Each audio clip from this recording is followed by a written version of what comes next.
Fabianism and the Empire, a Manifesto by the Fabian Society, by Bernard Shaw. This is an adult brain audiobook production, read by Graham Dunlop. Editor's Preface.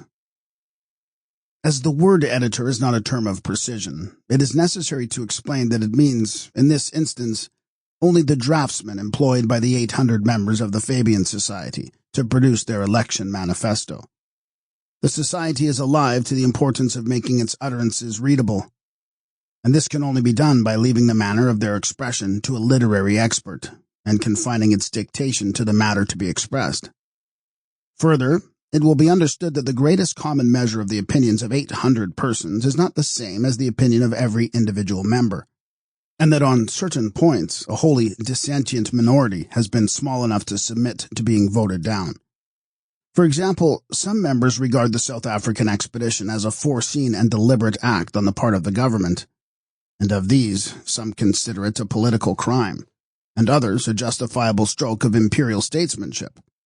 Again, on the point of army reform, many members disapprove so strongly of war that they desire it to be understood that they endorse the pages which follow on that subject only as a Tolstoyan opponent of our criminal system might nevertheless provisionally advocate prison reform, or as a vegetarian might advocate municipal abattoirs.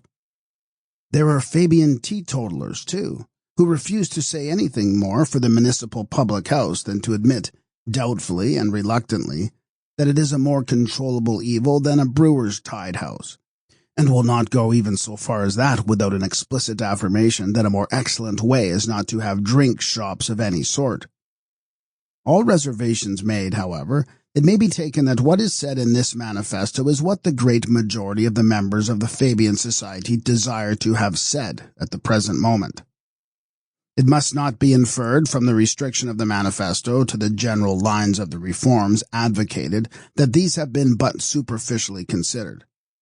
Our allusion to the drink question, for instance, clearly does not exhaust it, since a considerable interval of regulation of private enterprise lies between us and complete municipalization, but the tracts prepared by Mr. Edward Pease and already issued by the Society supply the lacking proposals.